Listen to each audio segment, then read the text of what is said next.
Bonjour, ravi de vous retrouver à nouveau sur le plateau de la place de la Relance. Nous sommes toujours en direct du 64e congrès de l'Ordre des experts comptables et j'ai maintenant le plaisir de recevoir sur ce plateau Jean-François Pestureau, animateur du cabinet de transmission d'entreprise Stratéfis. Bonjour. Bonjour. Alors nous allons parler ensemble des spécificités de la transmission par temps de crise. Et d'abord, première question, quel est l'impact du contexte de crise sur un projet de transmission ? L'impact, bien sûr, vous l'imaginez, est multiple sur un projet, qu'il soit à court terme ou déjà bien engagé. Bon, d'abord, ce qui vient immédiatement à l'esprit, ce sont des questions de calendrier. Quand survient une crise violente, comme celle que l'on a pu connaître au dernier trimestre de l'année 2008, après l'effondrement de Lehman Brothers, le 15 septembre, quoique cela n'est pas vraiment surpris tout le monde, parce qu'il y a eu quand même des signes avant-coureurs. Mais disons que les choses se sont concrétisées et la machine financière s'est emballée vraiment à partir de ce moment-là. On a constaté une tendance à l'attentisme. Tout le monde a voulu attendre comment les choses allaient se passer. Et c'est bien légitime que un cédant ou un repreneur se dise attendons un petit peu de voir que l'environnement se stabilise. Donc un climat d'attentisme effectivement s'instaure. Le cédant se dit bon, c'est peut-être pas le moment, je vais avoir des problèmes de financement, mon carnet de commandes tend à baisser, ma boîte va être moins bien valorisée, je vais avoir des problèmes de trésorerie, des problèmes financiers, donc il va attendre que l'orage passe. Le repreneur qui sera intéressé, lui, va être tenté d'attendre aussi, de façon à ce que le prix baisse. Puisqu'il se dit, bon, plus les choses vont évoluer, plus les ventes, le chiffre d'affaires de la cible va descendre, plus je vais pouvoir tirer mon épingle du jeu. Cela dit, lui aussi, il ne faut pas qu'il attende trop non plus, parce que lui aussi va trouver des problèmes, des difficultés de financement. Donc, une certaine tendance à l'attentisme va s'installer, mais quand même pas éternellement. Il ne faut pas non plus en tirer là-dessus une loi générale et une loi négative. Alors, des impacts donc sur le temps, des impacts sur le financement, on vient de l'évoquer un petit peu. La mobilisation des fonds va être plus difficile. Le recours à un crédit venteur va être tenté de plus en plus. On va le solliciter de plus en plus. Les garanties que l'on va être tenté de demander vont être aussi plus grandes, plus importantes. Donc le débat toujours éternel sur ce qu'on doit demander une indemnité ou une réduction de prix, une garantie indemnitaire en cas par la suite donc de difficultés qui s'avéreraient ou alors une réduction de prix. Le choix va être un petit peu différent. On va avoir aussi des éléments à anticiper sur le financement et particulièrement sur l'impact fiscal des choses. Si on compte utiliser un report déficitaire, par exemple, et que l'on vient à changer l'activité de la société, il y a toutes les chances qu'on perde ce report déficitaire. Donc, au point de vue du plan de financement, ça ne va pas être pareil. Donc, des éléments un peu plus circonstanciés en matière de difficultés que peut rencontrer une entreprise. L'implication du cédant aussi va être impactée, on en a parlé un petit peu. Le cédant va être appelé à faire une période d'accompagnement peut-être un petit peu plus longue. Certains le souhaitent parce que leur entreprise, c'est comme un de leurs enfants, ils y tiennent beaucoup et ils souhaitent à pérenniser l'exploitation. D'autres veulent partir assez rapidement, mais on va avoir tendance à leur demander de rester un petit peu plus longtemps et on va les intéresser aussi par des clauses de complément de prix, les fameuses clauses d'earn-out, avec une définition plus spécifique des indicateurs qui permettront de le rémunérer par un complément de prix. Donc vous voyez, sur les projets en cours, on a des impacts multiples, mais qui se gèrent, qui sont d'une technicité un peu différente, mais qui ne sont absolument pas des handicaps insurmontables. Très bien. Alors, dites-nous, est-ce que la crise modifie une transmission déjà faite ou en cours ? Alors, vous avez raison. Là, on vient de parler de l'avenir, mais il faut parler aussi du passé, puisque des transmissions ont été faites ces dernières années. Et je pense que vous y pensez aussi au fameux LBO, au fameux montage donc optimisant, qui ont été faits parfois dans des conditions un peu tendues et qui vont être confrontés là, dans les semaines et les mois qui viennent à des difficultés, parce que tout le montage, vous le savez, est basé sur une remontée de trésorerie importante de la filiale, avec donc une forte génération de valeur ajoutée et des cash flows opérationnels qui permettent au niveau de la holding de rembourser les emprunts. Et là, on va avoir un problème très certain, puisque les sociétés opérationnelles se retrouvent avec une activité économique moins importante que celle qui avait été budgété dans le business plan. Donc là, on va avoir des problèmes pour les LBO en cours. Cela dit, il y a des solutions là aussi. Alors, il y a des solutions tendues, plus tendues que d'habitude. Il va falloir peut-être obtenir un différé de remboursement pour les emprunts qu'on ne va pas pouvoir honorer au niveau de la société mère. On va devoir essayer de trouver de l'argent nouveau, ce que dans cette langue fleurie de la finance, on appelle la new money. On va pouvoir aussi... Alors, on va créer aussi, c'est une chose qui se fait beaucoup, créer des titres qui donnent accès au capital. On va créer donc des obligations convertibles en actions, on va émettre des bons de souscription d'actions qui vont permettre aux groupes investisseurs, aux nouveaux investisseurs, en les souscrivant, par la suite d'avoir accès au capital et de restructurer donc le capital. La contrepartie de ça, c'est que les managers originaires et les managers fondateurs vont courir le risque de se retrouver un peu dilués, puisqu'au capital, vous allez avoir de nouveaux associés. D'une part, une risque de dilution au niveau de leur capital, et puis on va avoir aussi un autre impact qui est quelque part une situation de coaching ou de mise sous tutelle, c'est peut-être un peu beaucoup dire, mais de coaching, parce que tous ces investisseurs qui vont mettre davantage d'argent ou qui vont voir l'argent qu'ils ont déjà mis un peu plus risqué et avec un remboursement un peu différé, vont avoir tendance à contrôler davantage le montage et la société opérationnelle. Donc on va avoir une mise en place de comités qui vont imposer leur visa pour des décisions importantes, pour des décisions stratégiques, qui vont vraiment coacher les dirigeants opérationnels. Et donc là, on risque d'avoir un petit peu aussi des pertes de temps et des lourdeurs qui vont s'instaurer, parce que bon, quand vous avez un pool bancaire partenaire avec la plupart du temps une intervention en syndicat de plusieurs banques, chaque banque va avoir son représentant, vous vous retrouvez facilement avec 20 personnes autour d'une table.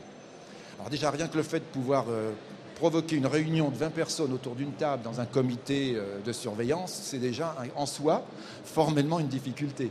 Donc quand en plus il faut avoir l'accord de tout le monde, cela se prépare, mais ce sont des lourdeurs supplémentaires pour ce qui est déjà en cours.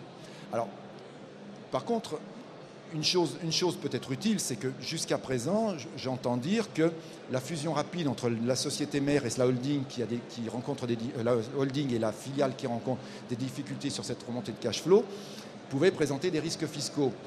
Si elle est mal faite, si elle n'a pas de motivation réellement économique avérée, si l'opération est entachée d'irrégularités juridiques, effectivement, il peut y avoir des risques fiscaux de requalification. Mais l'administration et la jurisprudence fiscale n'est absolument pas opposée à ce qu'on appelle la fusion rapide, c'est-à-dire une fusion entre la mère et la filiale dans un laps de temps assez réduit, pour autant qu'on arrive à montrer que économiquement, c'est quelque chose qui permet la pérennité de l'entreprise.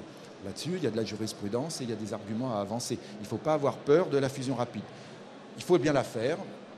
Il faut qu'elle soit faite dans des conditions techniques satisfaisantes. Et puis, il faut que ça soit fait aussi dans le bon sens. Parce qu'une fusion à l'envers d'une filiale qui absorbe la mère, en principe, l'administration n'aime pas. L'administration, elle est très classique. Elle n'aime pas tout ce qui se fait un peu à l'envers. Fusion à l'envers, elle n'aime pas trop. Voilà. Donc, vous avez, il y a quand même des solutions, en dépit des difficultés que l'on vient d'évoquer, pour les transmissions qui ont été faites dans un passé récent, comme vous les évoquiez. D'accord, mais est-ce que la crise peut créer des opportunités de transmission ? Ça, on l'a longtemps entendu que la crise pouvait créer des opportunités, oui et non. À titre personnel, j'ai envie de dire qu'elle n'en crée pas plus qu'il n'y en avait auparavant. Alors c'est peut-être un peu ralenti, ça se passe d'une façon différente. Mais pour autant, ça va dépendre du secteur, ça va dépendre de la taille de l'entreprise, des impératifs, du projet du cédant aussi. Vous savez, si le cédant, si c'est un monsieur qui veut partir à la retraite, bénéficier des dispositifs actuels, donc d'exonération de plus-value en partant à la retraite, et puis qu'il y a d'autres projets, des choses à faire, il ne va pas attendre 3 ans, 4 ans, 5 ans que la crise soit sortie du tunnel. Vous voyez, il y a aussi des opportunités. Puis quant à croire que le fait que une entreprise ait moins de chiffre d'affaires, que son carnet de commandes soit moins garni, que ça va entraîner une diminution de la valeur de l'entreprise, que son évaluation va être moindre, oui, sans doute.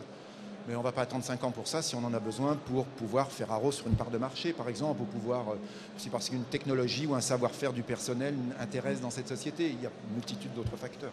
D'accord, mais est-ce qu'il y a quand même des précautions particulières à prendre ? Pour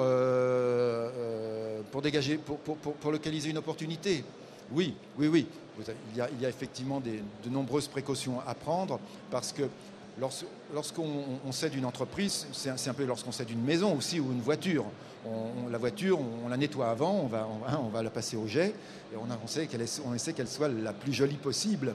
Puis la maison, c'est pareil, on la rend peut-être un petit peu plus pimpante. Donc l'entreprise aussi, on va la rendre un petit peu plus pimpante et on va procéder à un certain toilettage dans les actifs, dans les activités, dans les comptes, des choses comme ça. Et là c'est tout à fait légitime. Et là, il faut peut-être être en période de crise, effectivement, un peu plus exigeant, un peu plus prudent aussi, parce que des décisions que vous pourriez prendre maintenant peuvent générer, à échéance 2 ans ou 3 ans, un impact, par exemple en cas de contrôle fiscal, en cas de redressement, un impact qui n'aurait pas été anticipé. Donc avec mise en cause ensuite d'une clause de garantie, en cas par exemple de survenance d'un passif inopiné ou d'un contrôle. Un petit exemple tout simple par exemple. Vous avez des créances, et puis vous voulez vous en débarrasser, vous savez que la personne avec laquelle vous êtes en contact, ça ne les intéressera pas. Donc ces créances-là, vous êtes dans un groupe, vous les cédez à une autre filiale qui, elle, va en faire son affaire et va les recouvrer. Vous les cédez à 20% ou 30% de leur valeur nominale. Elles valent 1000 par exemple, donc TTC, mais ça fait 1196. Vous les cédez 200. Vous payez votre TVA sur 200. 2 ans après, si vous avez une vérification fiscale, on a un arrêt de fin juillet 2009 qui nous dit « oui, mais la TVA, vous êtes bien gentil, mais ce n'est pas sur les 200, c'est sur les 1000 qu'il aurait fallu la payer. » Donc là, voyez-vous, survenance d'un passif qui aurait été mal vu ou pas vu à l'époque, crac, mise en jeu, donc des clauses de garantie de passif. Donc ce genre de choses, il faut être encore plus vigilant en période de difficulté. Vous avez raison en plus d'attirer l'attention sur ces précautions parce que l'évaluation même de l'entreprise, sa valeur va être impactée.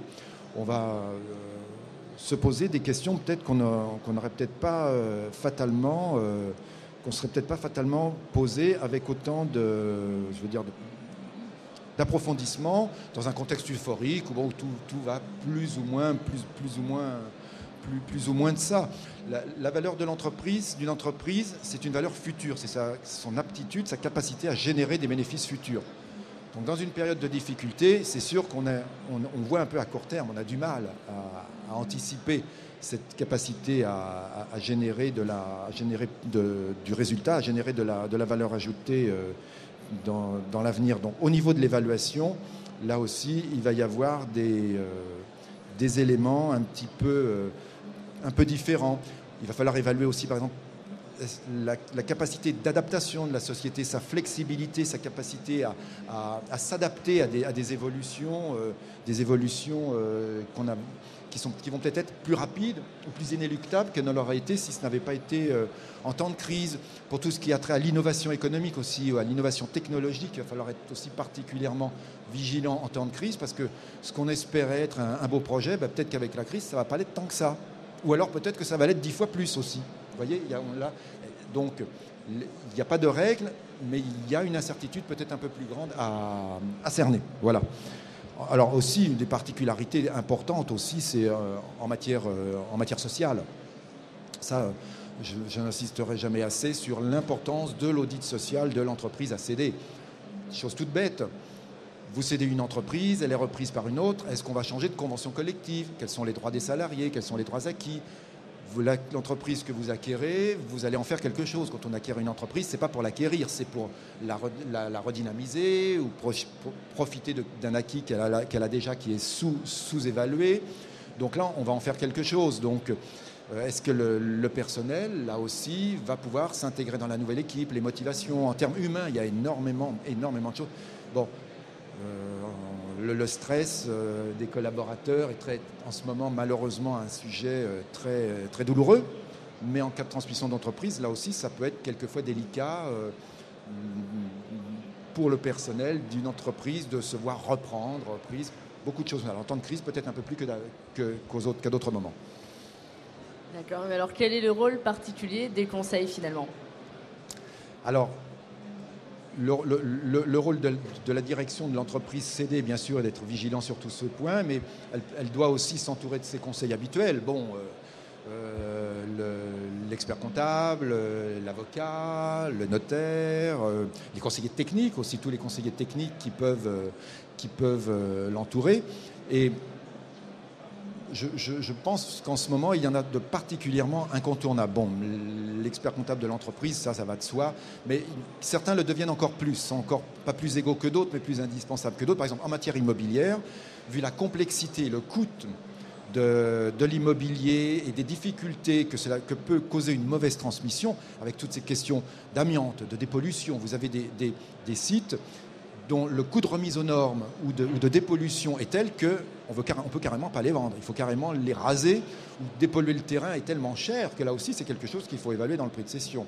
Donc toutes ces affaires immobilières, là, donc les spécialistes techniques de l'immobilier, le notaire bien sûr, mais tous les spécialistes scientifiques je dirais, en matière sociale, là aussi évidemment il faut un audit social particulièrement approfondi.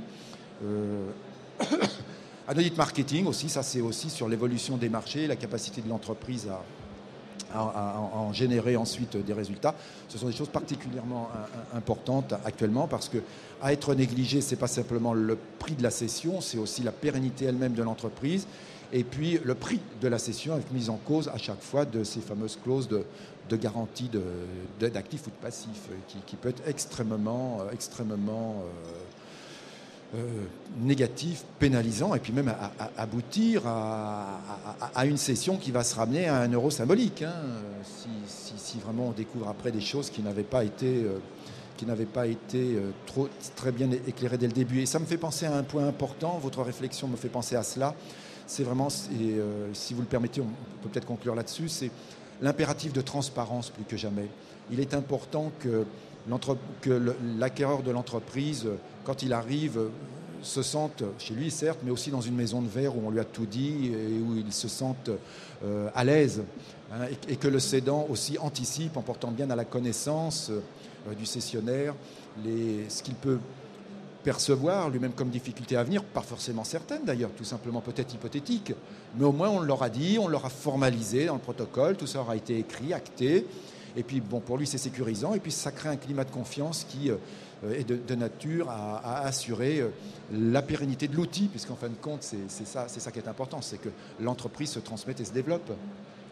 Eh bien, Jean-François Pesturo, merci beaucoup d'avoir répondu à toutes ces questions, de nous avoir éclairé sur la transmission d'entreprise. Je vous remercie de nous avoir accordé ces quelques minutes. Je ne sais pas si je vous ai éclairé autant que vous l'auriez souhaité, mais en tout cas, c'est avec plaisir. Eh bien, merci beaucoup. Merci beaucoup. Je vous souhaite une bonne fin de congrès. Merci. À très bientôt sur la place de la Relance. Au revoir. Au revoir.